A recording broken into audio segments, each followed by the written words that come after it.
जाता है.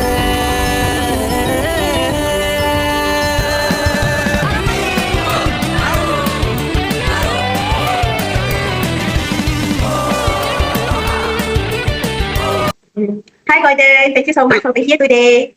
Yeah, it's such an honor to meet you, Aliya. Thank you, thank you. Okay, my name is ALIYA, a Malay girl raised in Johor Bahru with the values of courtesy, respect, and humanity. The way I speak, interact, and see the world is deeply shaped by the traditions I grew up with, which is Melayu. I'm currently studying Arabic language with communication at UCM, and this assignment focuses on intercultural communication. How about you, Gordon? How is your life doing? Hi, Aliya. Thank you for having me today. Well, my name is Gordon, and my ethnicity is Iban, and I was born and raised in the heartland of Sarawak. And for my Iban, culture is a matter. It's a subject matter. In the air breathe, I grew up in a city, but my mom and dad actually was born and raised in a longhouse, where doors is a family. Every celebration is symphony, and every lessons comes from elders. My identity is really comes from that environment. Okay, so Gordon, for this task, it is focuses on culture, especially on how individuals from different backgrounds build their identity through tradition, values, language, and communication. So I chose to interview you to understand your cultural background and your verbal and non-verbal communication styles. So to kick things off, tell me, who is Gordon through the lens of your heritage, not just your name, but the story that shaped you. Okay, that actually the story that shapes me as a Iban myself.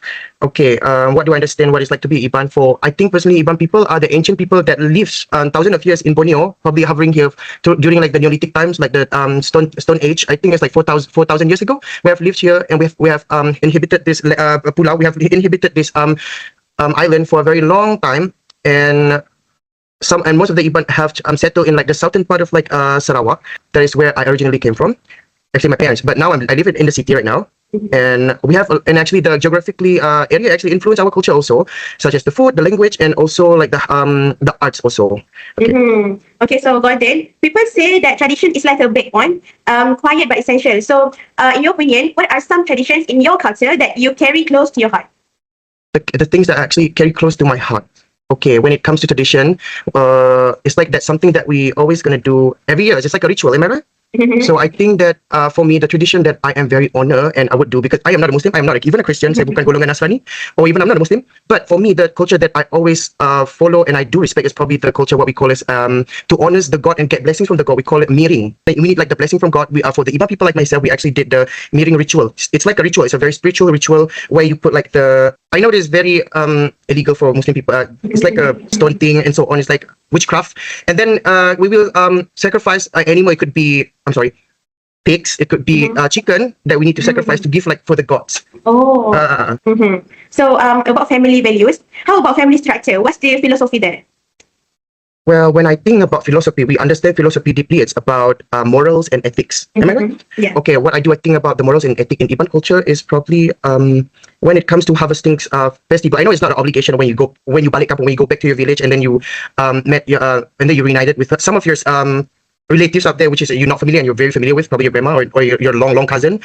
I think that is like the family value that we actually usually use. We're always gonna come there and gather around and celebrate them with we call it like a brew alcohol in here. We call it tuak.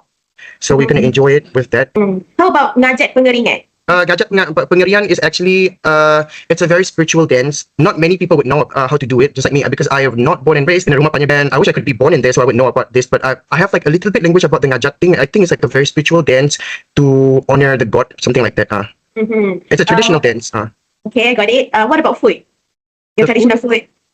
The one which is I am familiar with that it's just like a staple food for the people of the Iban people for me is probably the manok panso. I like the manok panso.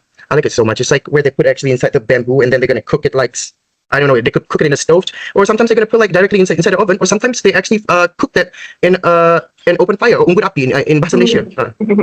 So for language, how do you keep the Iban language alive, especially now when everything is shifting towards English?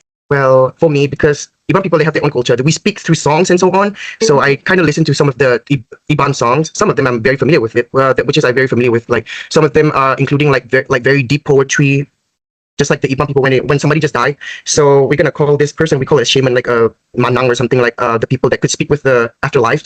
So they have like this wahyu, or they got this illumination from above or something. They believe like they can actually speak the language of the afterlife. So it's very poetic. For me, I could not understand it when I heard that. When I try to comprehend that, I'm gonna ask some of the elders that lives in the Rumah Panjang itself. And then they're gonna translate it for me, and we speak it through songs. And secondly, is probably through books. And there's actually a very big library somewhere in the capital city of Sarawak, Kuching. There's a lot of the professional associates like doctors, philosophy, and so on. They have made books about Iban language itself. Secondly, just like the recent thing people would do, like digitalize the language, and they actually put that in Google Translate. I'm actually proud also as a Iban myself. Suddenly, my language, there is Google Translate translation, a digital translation for Bahasa Iban itself. So, Gordon, why not you teach me some of your words, the easy one? The one that very easy for a non-Iban speaker to you is probably, how are you? Okay, how are you? Namarita de. What? Okay, you would speak it like this. Namarita de. Nanmarita de. Namarita de. Namarita de.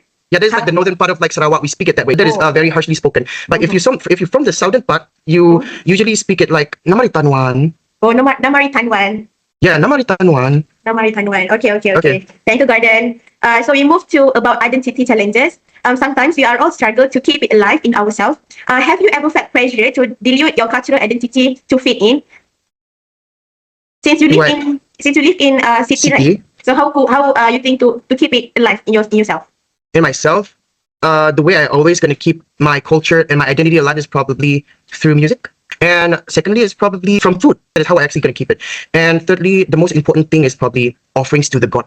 God is everything, right? They help us. They actually create faith for us. Just like you guys believe in Muslimanity, if I'm not mistaken, in Islam. We actually every year. For me, but it's not for other people. For me and my family, it is an obligation actually just to make a ritual to offerings. I'm sorry.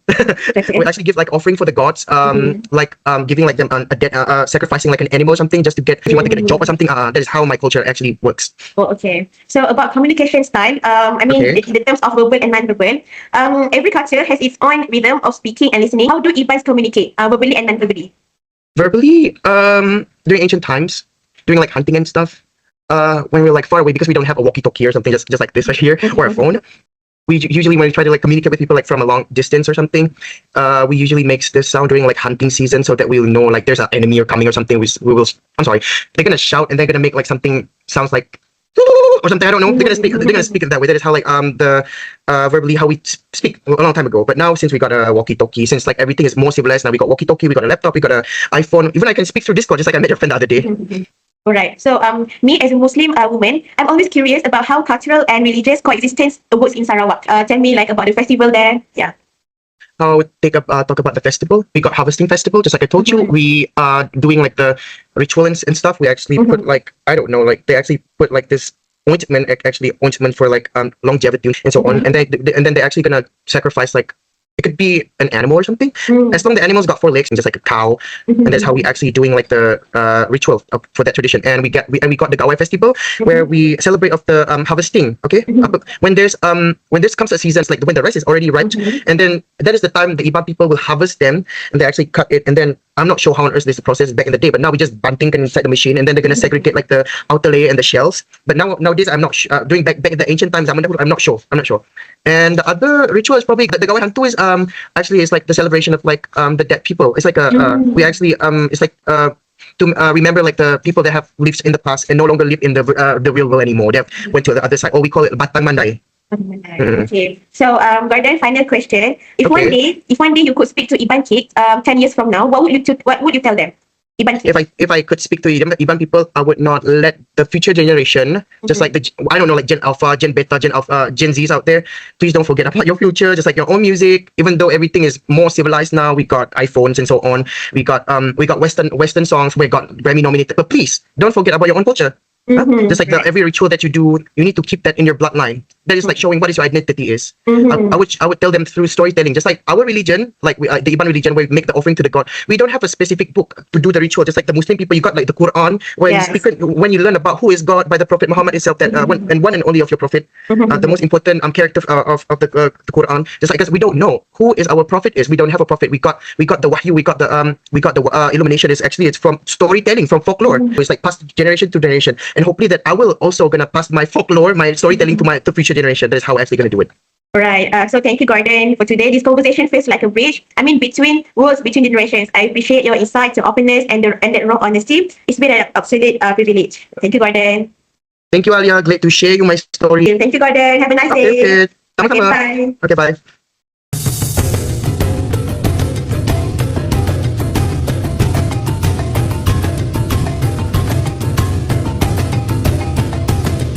They say every dish tells a story, and mine begins right here, among fresh herbs, chicken, and a bundle of bamboo. I grew up between two worlds, Iban and Malay. Two cultures, two ways of cooking, both close to my heart. Pansok reminds me of balance. The Iban way, cooking in bamboo, letting nature do the work.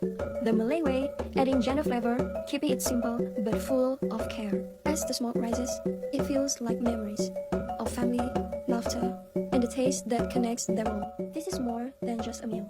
It's both sides of me.